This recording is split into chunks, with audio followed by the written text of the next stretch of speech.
की लापरवाही एमजीएम वालों की। अमृत बाल रुग्णालय तो सांस चढ़ी तो कोरोना है, कोरोना का डर उनका। दूसरा संजीवनी, कोरोना का डर। एशियन हॉस्पिटल, कोरोना का डर। कोरोना के अलावा ये चश्मा हर डॉक्टर जो है या हर दवाखाने वाले ये चश्मा पहन के वो मरीज को देख रहे हैं, इनको मतलब दूसरा दिख ही नहीं रहा है। मरीज को जो है खाली कोरोना, ठीक है ये 3-4 महीने हो गए हमारे पास आके, इससे पहले की बीमारी नहीं थी हमारे हिंदुस्तान में। कोरोना के अलावा कोई बीमारी थी नहीं क्या इसके पहले? वही अगर उस वक्त में अगर ये ब्लड टेस्ट कर लेते तो ये जो ट्रीटमेंट मतलब 9-9:30 बजे जो उसको स्टार्ट हुआ, ये सुबह के 9 बजे चालू हो जाता, मतलब 12 घंटे पे। हो सकता मेरी बेटी मेरे साथ में रहती आज, मतलब ये दुनिया से जाती नहीं। मेरी बेटी आयशा 19 तारीख की शाम में मुझे घर में बताया कि उसकी थोड़ी तबीयत खराब हो रही है। मैंने पूछा तो उसको वीकनेस और कमजोरी लग रही थी। हमारे फैमिली डॉक्टर हैं डॉक्टर बड़ा साहब जोशी, उनको मैंने कॉल किया। उन्होंने मुझे वहाँ उनके क्लिनिक पे 8:30 बजे का टाइम दिया। हम लोग वहाँ चले गए, उनको आते थोड़ी देर हो गई, 8:45 बजे तक आगे उन्होंने चेक किया वहाँ पे, और कुछ टॉनिक और कुछ टैबलेट्स जो है वो लिखा उन्होंने। उनके बाजू ही मेडिकल है, वहाँ से वो लेके फिर आयशा से उन्होंने बातचीत भी किया काफ़ी 10 मिनट तक। बाद में हम घर आ गए, खाना खा के आयशा को दवाइयाँ खिला दी। मैं नीचे आ गया। रात के 2-2:30 बजे जो है मेरी आँख खुली तो मैंने देखा कि आयशा जो है जागी हुई है। मैंने पूछा बेटा सोई नहीं, क्या बात है? तो जब उसने बताया कि पापा सांस लेने में तकलीफ हो रही है, तो फिर मैंने इमीडिएट डॉक्टर बड़ा साहब जोशी को कॉल किया, जो कि उन्होंने मेरे 2 या 3 बेल में मेरा फ़ोन उठा लिया। फिर मैंने उनको बताया, मतलब डॉक्टर साहब उसको आयशा को तकलीफ हो रही है सांस लेने में, और शाम में आपने तो चेक किया था। तो बोले यार ऐसा क्या? तो फिर डॉक्टर बड़ा साहब जोशी ने मुझे बोला इमीडिएट आप उसको लेके दशमेश नगर में हॉस्पिटल है अमृत बाल रुग्णालय, वहाँ ले जाओ, वहाँ उसको एडमिट कराओ और मेरा नाम बोलो वहाँ। हम वैसे ही 10 मिनट में समझिए करीब 3:05 या 3:10 को निकल गए और वहाँ पहुँचे। जाके मैंने नॉक किया, वॉचमैन आके डोर खोला। मैं पूछा अंदर डॉक्टर है क्या? तो बोले हाँ सो रहे हैं। तो बोला उठाओ पेशेंट है। तो डॉक्टर आए, मेरे से पूछे, उनको मैंने बताया ऐसा साहब डॉक्टर बड़ा साहब जोशी ने भेजा है, मेरी बेटी है और सांस लेने में से तकलीफ हो रही है, रात में वीकनेस का प्रॉब्लम था, तो लेके आइए। मैं जैसे ही वो गाड़ी में से उतार के हम लेके गए, मेरी बेटी को मतलब सांस थोड़ी चढ़ रही, तो उन्होंने वो देखते ही बाद में वो उनका एक लेटर हेड निकाला, वो डेट वेट डाल के उस पर बाद में बोले नहीं बोले यहाँ इलाज होएगा नहीं, आप संजीवनी हॉस्पिटल में लेके जाओ। अरे बोला आप चेक तो कर लो इसको। बड़ा साहब जोशी ने बोला है कि यहाँ एडमिट कराओ, मेरे से बात करो। नहीं बोले आप फ़ोन भी मत लगाओ, कुछ नहीं करो, यहाँ हमारे मेन डॉक्टर भी नहीं है, आप संजीवनी हॉस्पिटल लेके चल जाओ, लेट मत करो। अब उन्होंने जब मना कर दिया, उनका जहन गया वो कोविड की तरफ। उन्होंने ये ज़रूरी नहीं समझा कोविड ही है या ऐसे में चेक कर लूँ, वो कुछ नहीं। बोले आप लेके जाओ यहाँ। हमारी मजबूरी, हम लेके गए संजीवनी हॉस्पिटल। वहाँ भी वो सीढ़ियाँ चढ़ के जाना पड़ता है। तो मैंने हमारे मिसेस को बोला कि आप लोग बैठो, पहले मैं जाके उनसे पूछ के आ जाता हूँ, अगर वो बोल रहे हैं लेके आओ तो फिर लेके जाएंगे। गया मैं, वहाँ भी वो वॉचमैन ने डोर खोला, फिर डॉक्टर को बुलाया। तो मैंने सारी कैफियत बोल दिया, बेटी को ये प्रॉब्लम है, सांस लेने में तकलीफ हो रही है। उन्होंने बोला लेके आओ। हम लेके गए, सीढ़ी चढ़ के ऊपर जाने में वो बेटी की सांस और ज़्यादा ये हो गई।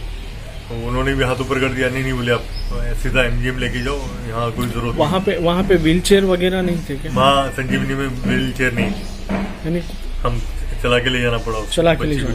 जी। और उन्होंने भी मतलब वो नकार दिया। फिर गाड़ी में बैठे हम, फिर बोला कि अभी क्या करेंगे, तो चलते चलते वो दूसरा ऑप्शन ही नहीं था।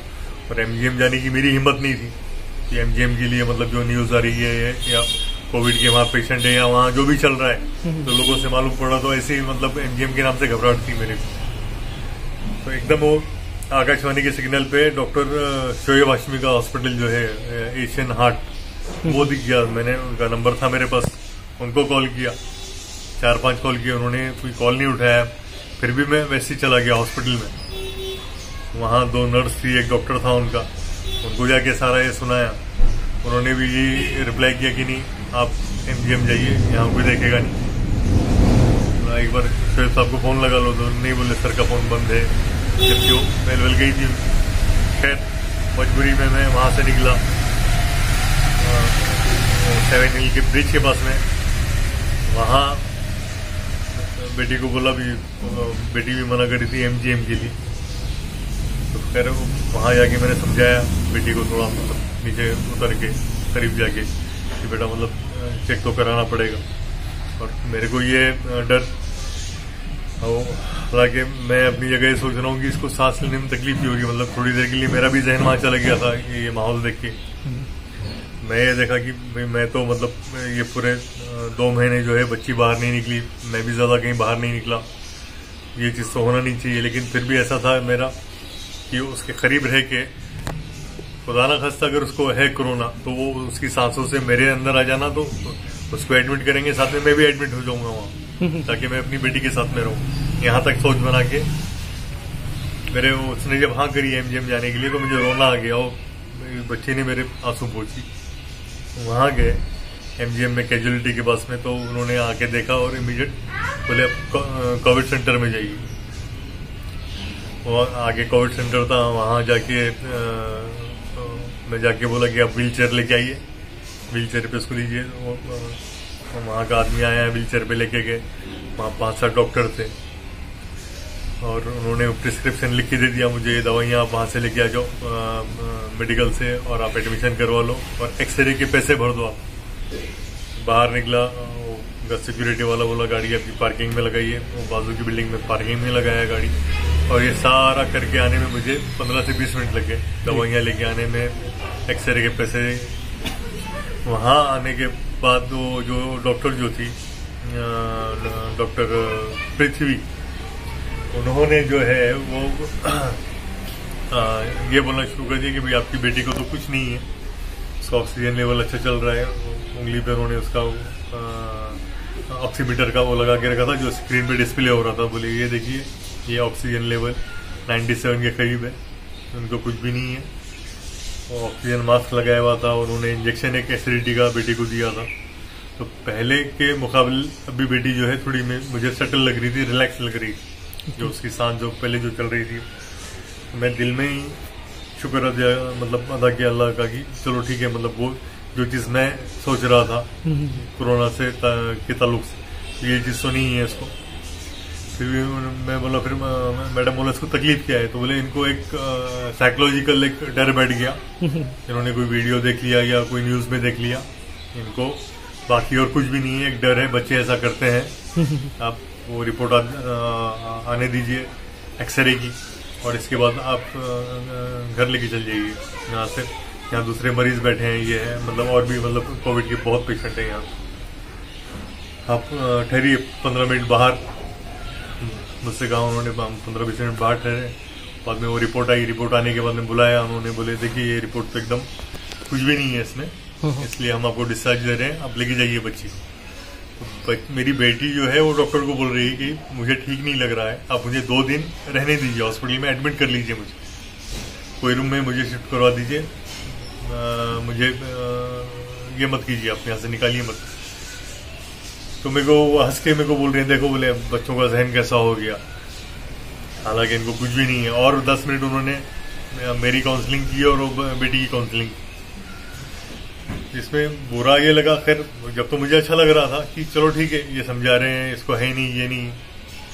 लेकिन वो डॉक्टर जो है वो, और जितने मतलब सुबह में 3 बजे से जहां जा फिर रहा, वो कोरोना के अलावा कोई सोच उनकी जा रही नहीं। कोरोना के अलावा उनको कोई बीमारी दिख रही नहीं। हर किसी को कोरोना दिख रहा, वो 3 दवाखानों को कोरोना दिखा, चौथे का उनको भी कोरोना दिखा, मगर उनका ये बोलना है कि इनको ये कोरोना नहीं है। तो कोरोना नहीं है तो फिर आपका काम है ना, आप देखना ना कि क्या दूसरी बीमारी है इसको, क्या दूसरी तकलीफ है इसको। उसी वक्त अगर ये ब्लड सैंपल ले लेते, दूसरे इसके चेकअप कर लेते, जो कि पूरा दिन जाने के बाद शाम में बजाज के एक जूनियर डॉक्टर ने किया। और जब पता चला कि मेरी बेटी को शुगर है, वो भी हाई 500 से ज्यादा, ये मतलब 20 तारीख की शाम में ये पता चला। और 20 तारीख की सुबह 6-6:30 से MGM में, और ये मैं जो आपको बातें बोल रहा हूँ तो एक्सरे की रिपोर्ट जो आ गई ये सुबह 9:30, 9:15 बजे। उन्होंने भेज दिया हमको काउंसलिंग करके कि आप जाइए। हम घर आ गए, 10-10:15 बजे घर आ गए। उसके बाद से बेटी जाहिर सी बात है वो थोड़ा रिलैक्स हो गई थी, उसको नींद भी आ रही थी, उसको ऊपर लिटा दिया हमने, वो सो गई। 1-1:30 बजे उसको वापस देखा जी। फिर वो मतलब उठी नहीं, नींद में ही थी। फिर मैंने डॉक्टर जोशी को फोन किया, उनको सारा पूरा 3 बजे से 10 बजे तक का जो भी हुआ सुनाया जी। उन्होंने वो MGM की रिपोर्ट्स मंगाई मेरे से, उन्होंने भी देखा, बोले रिपोर्ट्स तो मतलब नहीं लाई उन्होंने भी वही सोचा कोरोना का, उससे हटके उनका भी जहन नहीं गया। फिर दूसरा जब मैंने वापस से फोन किया उनको 2:30-3 बजे, तो बोले नहीं यार उसको उठाओ, आप उसको कुछ खिलाओ, भले ही फिर बाद में वो सोगी तो ठीक है, कोई प्रॉब्लम नहीं। और उसको उठाने की कोशिश करे तो उठ नहीं रही, फिर भी जबरदस्ती हमने 1 कप दूध पिलाया उसको बैठा के। फिर 3-3:30 बजे फिर जोशी साहब को फोन किया, बोला यार डॉक्टर साहब एक बार आप आके देख लो, क्योंकि वो पहले आते थे अक्सर घर पे। तो उन्होंने मना किया कि मैं कहाँ शेंद्रा में हूँ, कहाँ हूँ, आप डॉक्टर गिरीश मोरे को आप कॉल कर लो, बच्चों के लिए वो अच्छा है। और गिरीश मोरे 13 साल से मेरे बच्चों को वो देख रहे हैं, मेरी उनकी पहचान है, उनके लिए कोई मैं नया नहीं था। उनको भी मैं जब घर से निकल रहा था रात में 3 बजे, तो वो अमृत बाल रुग्णालय जब उसने नहीं लिया तो मैंने गिरीश मोरे को भी फोन किया था। 4 से 5 मरतबा उनको कॉल किया, उन्होंने वो कोई कॉल नहीं उठाया। उसके बाद में जब मैंने डॉक्टर जोशी के बोलने पे दोपहर में फोन किया उनको, तो फिर वो बोले हाँ रात में तुम्हारा फोन आया था, मैंने देखा क्या बात है क्या है, तो उनको पूरी दास्तान सुना दिया मैंने जी। बोला ऐसा मैं दिखाया MGM में, तो बोले वहीं एडमिट करना था ना। बोला भाई एडमिट किया था जी, लेकिन उन्होंने कुछ नहीं है बोल के डिस्चार्ज दे दिया जी। बोले वो पेपर्स क्या है भेजो आप मेरे को, वो भेजा मैंने उनको पेपर। उनका भी ये रिप्लाई, बाद में कॉल किया तो अरे नहीं उसको कुछ भी नहीं है, वो सब ठीक है। बोला वो उठ नहीं रही है, तो बोले वो बच्चे ऐसे ही नाटक करते हैं, उसकी तरफ देखो मत तुम, 1-2 दिन 3 दिन हो जाएगी खुद ठीक। बोली वो बच्चे नखरे करते, बोला डॉक्टर साहब सुबह से ऐसी लिटी है, कुछ खाई नहीं पी नहीं, बोले उसके तरफ ध्यान मत दो, तुम ध्यान लगाओ ही मत, बोले उसके तरफ। फिर 5-5:30 बजे मैंने वापस से फोन किया, बोले डॉक्टर साहब आपको मैं वीडियो बना के भेज रहा हूँ, आप वीडियो देख लो उसको, आपको उसकी कंडीशन समझ में आ जाएगी, या आप देख लो आके के साथ। बोले ठीक है वीडियो भेजो, मेरे पेशेंट होने के बाद में मैं देखूंगा। फिर मैंने उनको वीडियो भेज दिया, उनका ऐसा आंसर सुन के मेरे को भी समझ में नहीं आ रहा मैं करूँ क्या। 7 बजे हमारे बड़े भाई, मैं, मिसेस, हम लोग सारे जो है वो बेटी को गाड़ी में लिए और उनके पास 7 बजे पहुंच गया हॉस्पिटल, डॉक्टर मोरे के हॉस्पिटल कि भाई आखिर ये उठ क्यों नहीं रही है, आप देखो इसको। तो वहां भी उनके वो तेवर जो है, यार मैंने तो बोल दिया था ना कुछ नहीं है। बोला साहब मैंने लेके आ गया, आप देख लो, उसको चलना नहीं आ रहा है। तो बोले मेरे पेशेंट हो जान दो और यहाँ लेके आओ मेरे पास, मैं यहाँ देखूंगा। तो खैर हम खड़े हो गए बाहर जाके, उनके पेशेंट होने के बाद में फिर वो सर कितना टाइम लगा सर पेशेंट होने को? आधा घंटा वैसे गया वहाँ पे, मतलब 7 बजे हम पहुंचे थे, तो 7:30 पौने 8 वहीं हो गए। आपने बोले कि इमरजेंसी है, फिर भी उन्होंने भी उनका वो एक एटीट्यूड बना के रखे, उन्होंने एक रवैया, लोग उनके पास या हम भी उनके पास इसलिए जाते हैं कि वो भाई देखते अच्छा है, बराबर दवाई देते हैं, मगर वो उसको जो है उन्होंने वो तो मेरा ऐसा, अरे तुम्हारा ऐसा, तुम अच्छे हैं, तुम अच्छे डॉक्टर है बोल के लोग तुम्हारे पास में आते, तुम्हारी तफ्तीश बराबर है, तुम दिमाग बता रहे हो लोगों को, तो फिर तुम डॉक्टर बने क्यों, और मिलिट्री में या कहीं और चल जाना था। खैर छोड़िए। तो खैर वो जब उन्होंने देखा तो जब उनको ये ध्यान में आया कि अरे बोले ऐसा कब से है, मोना डॉक्टर दोपहर से आपको जब से बोल रहा हूँ फोन करके। बोले नहीं तुम इमीडिएट बजाज में लेके जाओ, बजाज में पेशेंट ले रहे नहीं है। मैं वहाँ फ़ोन करके बोलता हूँ वहाँ तुम्हें एडमिट कराओ और वहाँ देखें। बजाज में हम गए, उन्होंने डॉक्टर पाठक साहब का नाम लिया था। मैं वो कैजुअलिटी में गया तो वहाँ जूनियर डॉक्टर था, वहाँ जाके मैंने पाठक साहब का नाम लिया तो बोले हाँ, उनका फ़ोन आ गया था पाठक साहब का, कहाँ है आपकी पेशेंट। तो वो मेरे साथ में आए जूनियर डॉक्टर, 2 नर्स और 1-2 उनके वार्ड बॉय। वो जूनियर डॉक्टर ने वो पेपर से देखे, वो मेरे से बातचीत की और उनके जहन में वो बच्ची को देख के गया। वो उन्होंने नर्स को बोला कि इनका ब्लड का सैंपल लो और शुगर चेक करो। वो नर्स ने वो गाड़ी के अंदर बेटी मेरी लेटी हुई वो सैंपल लिया और उनके मीटर पे लगाया तो उस पर हाई लिख के आया। तो जूनियर डॉक्टर बोले कि आपकी बेटी को 500 से ज्यादा शुगर है। 500 तक मेरे मीटर में आता है, ये 500 से हाई है, मतलब उससे बढ़ के है, तो इसलिए हाई लिख के आ रहा है। तो इसको पहले से शुगर है। बोला नहीं साहब, ये तो अभी मालूम पड़ा है मुझे। फिर उन्होंने अंदर लिया इमीडिएट और उनको जब ये पता चल गया कि ये है शुगर, तो वो डायरेक्शन में उन्होंने ट्रीटमेंट स्टार्ट भी किया। दवाइयाँ लिखी थी, मैंने लाके दे दिया।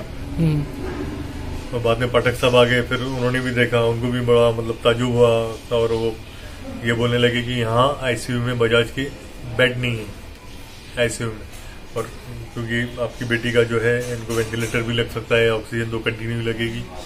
तो हम जो है ये सुदगुरनी चौक जो है गारखेड़े में, वहाँ वेदांत हॉस्पिटल, वहाँ हम शिफ्ट करते हैं आपकी बच्ची को एम्बुलेंस के अंदर, और ये ट्रीटमेंट वहाँ चलेगा जो भी यहाँ चालू है। तो मैं खुद भी देखूंगा वहाँ के। बोला ठीक है, जो आपको मुनासिब समझे कीजिए आप। इस 9 बजे 9-9:15 बजे वेदांत हॉस्पिटल गारखेड़ा वहाँ शिफ्ट किए बेटी को। वहाँ दवाइयाँ वो सारी चालू होगी। वहाँ वो डॉक्टर ने मेरे सामने ब्लड लेके उनका टेस्ट करवाया, तो मेरी बेटी को शुगर आधे घंटे बाद जो रिपोर्ट आई 700 थी उस वक्त। जी जी। वो वेदांत के भी डॉक्टर्स भी बोले कि ये बोले सुबह से ये लेके चल रहे हैं और इतनी मतलब शुगर हाई होगी। अब ये 48 और जो है मतलब 48 घंटे ये डेंजर में है। 48 घंटे अगर इसके निकल जाते हैं आराम से तो अभी तो ये डेंजर में है। और जो ट्रीटमेंट हम कर रहे हैं ये हर जगह ये ट्रीटमेंट होगा जब आप देखते हैं और ये करते हैं। 48 घंटे मतलब वो उसने पार करना, और ये पीछे के 12 घंटे जो एमजीएम में हम थे, एमजीएम वालों ने कोविड नहीं है बोल के छोड़ दिया। वही अगर उस वक्त में अगर ये ब्लड टेस्ट कर लेते तो ये जो ट्रीटमेंट मतलब 9-9:30 बजे जो उसको स्टार्ट हुआ, ये सुबह के 9 बजे चालू हो गया था, मतलब 12 घंटे पे। 12 घंटे पे हो सकता मेरी बेटी मेरे साथ में रहती आज, मतलब ये दुनिया से जाती। वो लोगों की लापरवाही, एमजीएम वालों की। अमृत बाल रुग्णालय तो सांस चढ़ी तो कोरोना है, कोरोना का डर उनका। दूसरा संजीवनी, कोरोना का डर। एशियन हॉस्पिटल, कोरोना का डर। कोरोना के अलावा ये चश्मा हर डॉक्टर जो है या हर दवाखाने वाले ये चश्मा पहन के वो मरीज को देख रहे हैं, इनको मतलब दूसरा दिख ही नहीं रहा है।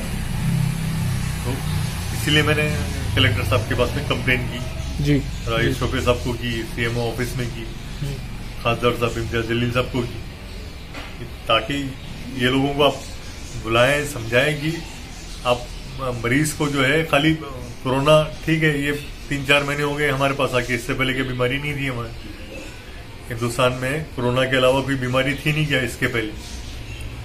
तो मेहरबानी करके, और जो दूसरे जो पेरेंट्स हैं उनसे भी यही है मेरा कि अपने बच्चों का आप दिखाते हो या अपने रिश्तेदारों को दिखाते हो तो खाली डॉक्टर के और दवाखाने के भरोसे मत रहिए। आप अपनी तरफ से इनका ब्लड टेस्ट करवा लीजिए, उसमें शुगर चेक कर लीजिए, उसमें और कोई बीमारी है, मलेरिया भी हो सकता, किडनी का भी हो सकता। ऐसे मतलब टेस्ट आप अपने मर्जी से कराइए, डॉक्टर का वेट मत कीजिए आप, या हॉस्पिटल के भरोसे मत रहिए। ये वजह से मैंने कंप्लेन किया है। इसमें आपका नाम? अब्दुल हक।